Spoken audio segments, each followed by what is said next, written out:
News 4 Utah's Real Sports Live. Tonight on Real Sports Live, it's another BYU blowout. Zach Wilson and the Cougars cruise past Texas State to move up even further in the rankings. What did we learn from their latest triumph? It was not a good start for Utah State. The Aggies got crushed on the blue turf in Boise, but there were a few bright spots. The Utes are getting closer to starting up the year. How important is a healthy Britton Covey? Plus, Real Salt Lake gets extremely unlucky at home against FC Dallas, and we'll reveal our top high school plays from the first round of the playoffs. It's Real Sports Live, and it starts right now.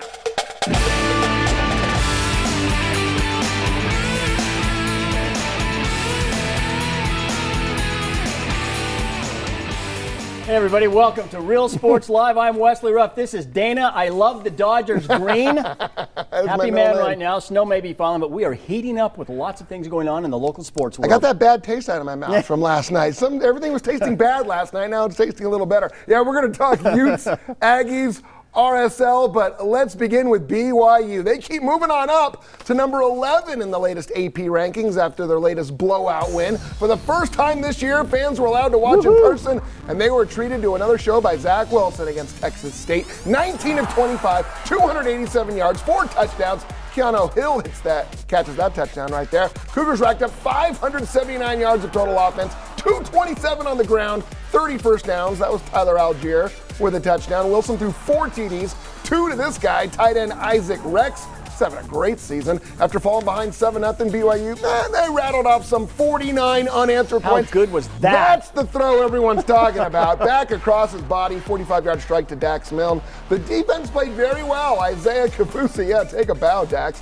His first career pick 6 touchdown, and the Cougars roll 52-14. They move up to number 11 in the rankings. Wes, one more easy one against Western Kentucky before the big one, Boise State in 2 weeks. Got to stay focused, right? Everybody knows the BYU should win this game against the Kentucky team, and they should, but you cannot look ahead. No. Everybody knows the Boise State game is going to be the big one coming up in a couple of weeks. It's on a Friday night in Boise. Going to be tough, but you've got to stay focused and take care of business. So far, BYU has been able to do that, and that's what's impressive. Zach Wilson, you look at his numbers, he didn't have the same kind of game. 19 of 25, that's pretty good. 287? 287, but he only played touchdowns. not even 3 full quarters on the game last night. How come you didn't introduce him as Heisman candidate Zach Wilson? People are talking about it, I think he is. He's a candidate at the very least. Yep, he absolutely. Is. BYU is supposed to beat up teams like this, and that's exactly what they did. It was almost like that first early touchdown by Texas State was good for them because that ignited the fire. They talked about let's get this going. Yeah. Especially because Texas State came out, the Bobcats, with so many different looks on offense that it kind of threw BYU's defense for a loop. And the fact that they were able to drive, it gave BYU time to look at those offensive sets and make some adjustments. Zach Wilson even caught a pass right there. That's unbelievable. Is there anything he can't do? He's completing 78% of his passes. He has over 1,900 yards passing, 16 touchdowns, and 1 interception. Remember that early one against Navy? It wasn't even his thrown fault. One since. Yeah. It really wasn't his fault. The receiver Pua fell down, right? That's right. Let me ask you this. This is the old argument. Would you rather watch BYU beat these weaker teams up or play the better teams and not get these kinds of wins? It's the old, should we stay in the Mountain West or go independent? I know it's different because of COVID, but big fish in the small pond? Are you having fun watching this team beat up smaller teams? Do you want to be a big fish in a small pond or a small fish in a big pond? Right. I think fans really wanted to see the schedule, see BYU play the schedule that they had set before the COVID pandemic shut everything down, because that was a really good schedule, and it would have been interesting to see how this team would have fared against some of those really, really good teams. Like Utah. I would love to see it. All the years, the last 10 years, this is the BYU-Utah game I'd like to see. That would have been good. Yeah, it would have been fun to watch. But there's nothing anybody can do about it. Right, the only thing BYU can do, the only thing they can control is how they play. And they're playing really well. They are. So give them credit. Are they the 11th best team in the country? Probably not. They're going to move up maybe another spot or two after they beat Western Kentucky next week. Maybe. And then things get really interesting because if they can beat Boise, who's ranked now. Boise State's number 25 after beating Utah State last night. BYU, if they go undefeated, they will be in the conversation. They're still not, I don't think, a playoff contender. But. Well, speaking of Utah State, we knew it was not going to be easy sledding for Utah State in their opener against Boise State. The Aggies had never won on the blue turf. And that streak continues. The Jason Shelley era did not get off to a good start. Broncos taking control right from the get-go. Quarterback Hank Bachmeier had a great game, 268 yards passing, 3 touchdowns. Boise State raced out to a 28-0 halftime lead. Utah State, they were anemic. 45 yards of offense, 1 first down in that first half. Wow. They did get it going in the second half, though. Jaylen Warren kind of put the team on his back and led the charge. He had 89 yards rushing and scored a couple of short touchdowns. The second one cut Boise's lead to 28-13, but then the Broncos blew it open. That was a great run there, just kept grinding. Boise scored a couple of fourth-quarter touchdowns to win it 42-13. So, Dana, were you expecting more from Utah State in its opener? I was. I mean, I didn't expect them to win, but, you know, they had a new quarterback, new offensive coordinator, knew everything, 13 right? players making their debut for the Aggies, 7 new starters. I did expect more than 92 yards passing out of Jason Shelley. I would have liked to see him get out of the pocket a little more and maybe show off his speed like he did when he was Utah's quarterback. I know they were without Savon Scarver and Carson Terrell, 2 of their big offensive weapons, but I was expecting more than 203 yards of total offense out of this team. I just, like we said last week, wish they could have started against a team like a Stony Brook, just to get their feet wet, get their confidence. To start off against the best team in the Mountain West, that's tough. And it doesn't get any easier because now they play San Diego State, a team that was picked to win until Boise State they kind of changed the rankings. And they started off pretty good. They beat UNLV last night. Yeah, so it's going to be interesting for Utah State. I really expected more from them. Coach Gary Anderson said he was going to play both quarterbacks. Andrew Peasley got in. Peasley for a series. Yeah, he got in early in the game, but then we didn't see him again. But they just weren't clicking. It was hard to watch that game last night because Utah State, you're used to some precision, you're used to some grinding and playmaking, and it wasn't there. It wasn't there. They have no playmakers. I thought Jason Shelley would be that guy. He wasn't. Well, Jaylen Warren is a guy that I think you could just feed the beast and just give him the ball. He might be one of those kind of running backs like Utah likes to have. Wanted to see more of Devonta Henry Cole. He fumbled. He fumbled, and you can't allow that. Yeah. I just think that you almost have to give Boise State more credit than fault Utah State. Boise State, they moved into the top 25. I mean, they're one of the better teams in the country for that matter. And Utah State, with new everything, just a tough way to start. I think you'll see a big improvement week 1 to week 2, especially at home against San Diego State. I think we'll see a bigger improvement from week 2 to week 3 for the Aggies. All right. Yeah, San Diego State's a tough team. All right, we're still a couple of weeks away from Utah's season opener. They wrapped up their second scrimmage of training camp yesterday. Yeah, one of the strengths of this team is wide receiver, which has been bolstered by the return of one Britton Covey. And if it seems like he's been at Utah forever, he kind of has. I have been around longer. I've been around about 30 years, so. Actually, this will be Covey's 6th year as a Ute, counting his LDS mission. And believe it or not, he'll still have 2 years of eligibility left after this year. After exploding on the scene as a freshman back in 2015, Covey has battled injuries, and after just 4 games last season, his knee just couldn't take it anymore. I genuinely tried to fool myself that I was 100%. And looking back on it now, I realized I was at about 60 to 70%.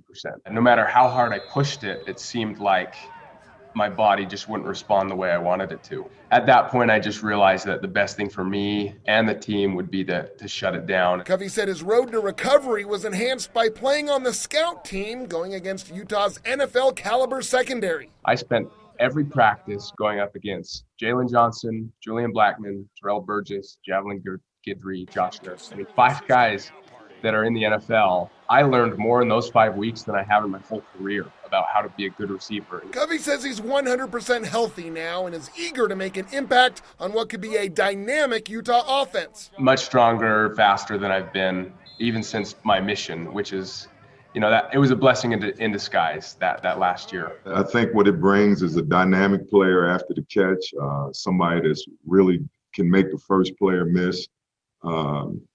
He gives you a lot of versatility as far as you can hand him the ball, you can throw him the ball. Covey has been a part of back-to-back Pac-12 South champion teams. This year, the Utes were picked 3rd in the division, something he's using as motivation. I think maybe this is because I've always been smaller my whole life, but I look for anything to give myself a chip on my shoulder. And I think that our team is kind of like that. There is a little bit of pride at stake of, we want to return as the Pac-12 South champs, and we want to be the Pac-12 champs overall. Yeah, I like to see a little chip on the shoulder for the Utes. Yeah, talking about playmaker. That's the guy that can make plays. Yeah, they like him. In most teams, when you have a guy like that, you don't want to risk him as a returner. But he's so good as a punt returner. You got to put him out there. Now, Whittingham did say that he's going to probably pick a starting quarterback this week. I don't know if we're going to know until game time, but it is between Jake Bentley and Cam Rising. I still say Bentley's going to be the guy. I bet Bentley's the guy. He's got too much big game experience playing in the SEC. You're still riding the Rising train? I think it might be Cam Rising. All right, I'm going to go Jake Bentley. I have no reason to not. It's not like we can go to practice. We're not going to find out till November 7th. Probably. Yeah, exactly. Well, Real Salt Lake had a golden opportunity to move back above the playoff line last night against FC Dallas. They even got star midfielder Albert Rusnak back after missing 4 games to be with the Slovakian national team. The offense generated plenty of scoring chances, 24 shots. 3 of them hit the post or crossbar, but could not find the back of the net. Just an unlucky night for RSL. Fortunately, Andrew Putnam made a couple of big saves for his 4th shutout of the season, so it ends in a scoreless draw against FC Dallas. RSL still 2 points out of the final playoff spot with a huge game Wednesday at San Jose. They win that, they're back above the playoff line. This is a big one. Yeah, it is a big one, but last night was a big one too, and they've had so many home contests where they just can't finish. And frankly, I'm getting tired of talking about it because every week we do the same. Like, oh, I'm getting tired of listening to you. Have so many chances and they can't convert. I don't know what the problem is. I don't know, but they're not scoring goals. All you can do is create chances, and they are creating chances. Odds are they're going to finish. Yeah. Krylock is a finisher. Albert Rusnak can be a finisher. The odds. The thing is, we've said that for how many years now? Yeah. It's like you keep knocking on the door. Freddie Moore is more of a you're going to bust through. They've yet to do that. They've yet to find a way to put the ball in the net. And they say, oh, we make one too many passes, or we're not making enough passes to finish, and we work on finishing, but they're just not doing it. And to have the team when a team travels the day of the match, right, and you have them at altitude, that's an advantage. You think huge advantage, especially a team like Dallas. RSL has 4 games left if they can reschedule that Colorado game, which I think they're going to. 3 of them are on the road, so that's 3 travel days. That's going to be tough. They're 2 points behind the playoff line. If you can only get a tie at home, how tough is it going to get points? They're going to have to get 3 points on the road somehow. All right, so you've heard what we've had to say about this week's action, right? Now it's time to hear what the coaches and the players had to say in our weekly rendition of Bites of the Week. Stick around.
You're watching ABC4 Utah's Real Sports Live. Welcome back to the show, everyone. The Utah football team held its final scrimmage yesterday. The quarterback position battle nearly over. Yeah, head coach Kyle Whittingham hopes to have a decision this week, and he kicks off this week's edition of Bites of the Week. We had good play from the quarterbacks, very good play, bordering on outstanding. And we'll take a good hard look at this tape and hopefully have a decision on Monday. If we need a few more days, we have that luxury. But as I said a couple days ago, Wednesday or Thursday would be absolutely the time that we have to come to a conclusion. But if we get it done on Monday, then that's great. We'll see what happens. That's the last extensive live work before we line up to play 2 weeks from today. We'll have a few live sessions here and there next week, and then that will definitely be it. And the next week obviously will be game day or game week prep, and away we go. Good to see our fans here. They made a lot of noise.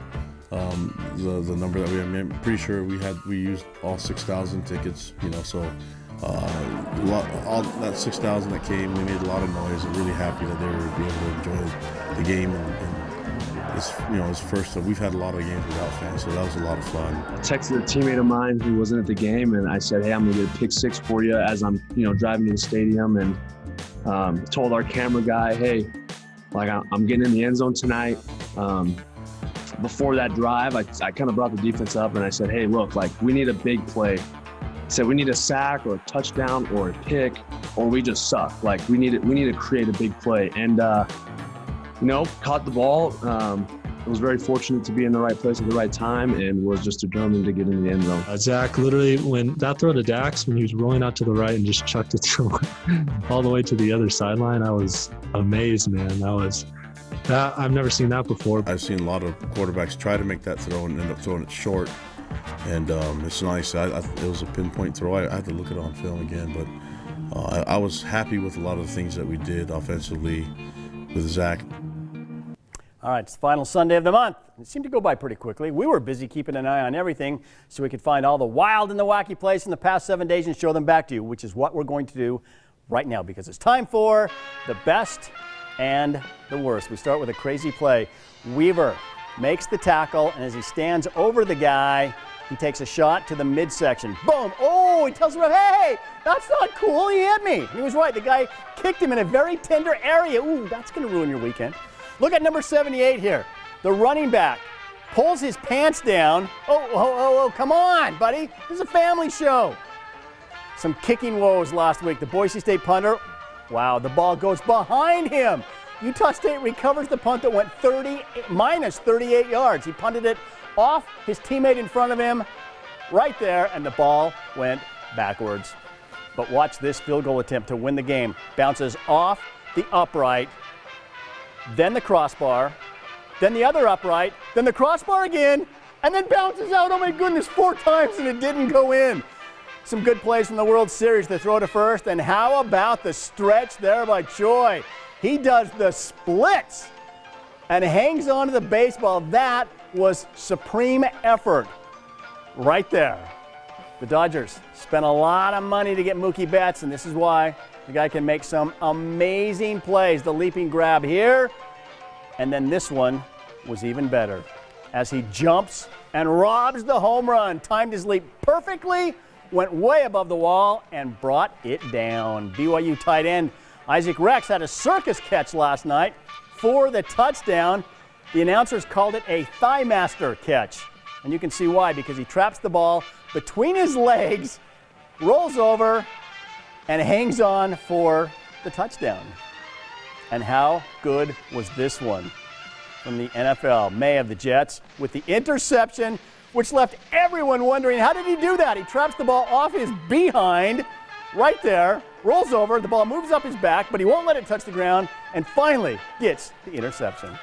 And the worst thing to happen when you're running for a touchdown, you trip and fall on national television. Giant quarterback Daniel Jones, no one around him, gets tripped up by that turf monster and goes down. Took a lot of ribbing for it. I'm sure he was very embarrassed, but at least he can take solace in the fact that he made it onto this week's edition of The Best and the Worst. Ouch. Coming up, we're going to reveal our top high school football players and our Beehive Blitz player of the week when we come back.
Round one of the high school football playoffs is in the books. We've got some great matchups coming up this week. That's right, but this week we had some great matchups too, and they came with their share of great plays. So without further ado, at number 4, Provo taking on Mountain Ridge. The Sentinels pass tipped and picked out of the air by Ty Larson, gets his bearings, starts to run one way, has to cut it back, and he is gone. What a play by Ty Larson. 80 yards to the house for the pick 6. Provo gets the win 31-14. At number 3, Harriman running back Caden Seidel just refusing to go down. His knee never hits the ground, just rolls over the defender, gets up, goes 30 yards. Mustangs get the win 29-15. Number 2, Highland hosting Spanish Fork the Dons for a little trickeration. The reverse pass. Morty Bennett finds Jonah Turagovua all alone in the end zone. Dons get the 33-28 victory. And our number 1 play of the week, Alta hosting Farmington. Hawk quarterback Ethan Jackson under pressure, rolls out, fires to the end zone. DeAndre Randolph goes up and gets it. Oh! He's about 10 feet in the air there. Alta wins the game 42-23. Now, as for our Beehive Blitz player of the week, we could have gone with Harriman's Caden Seidel. You just heard from him. 3 touchdowns, kicked 3 field goals. Or Alta receiver DeAndre Randolph, who had those 3 touchdown catches. Yeah, but we're going to go with West High speedster Clarence Bird Butler, who had plenty of reason to dance this week. Bird Butler had 4 total touchdowns for the Panthers against Jordan. He had 3 rushing TDs and a 95-yard kick return for a touchdown as West High advanced with a 49-14 win. So congrats to Clarence Bird Butler, our Beehive Blitz player of the week. And don't forget, go to our website, abc4.com. You're going to listen to our new podcast. We're calling it WD Sporty. That's because I'm W. Yep. He's D. And we're pretty sporty. Pretty sporty. Go check it out. Have a great night, everybody. See you back here next week. All right, Sam. Oh, we have time? We're doing it.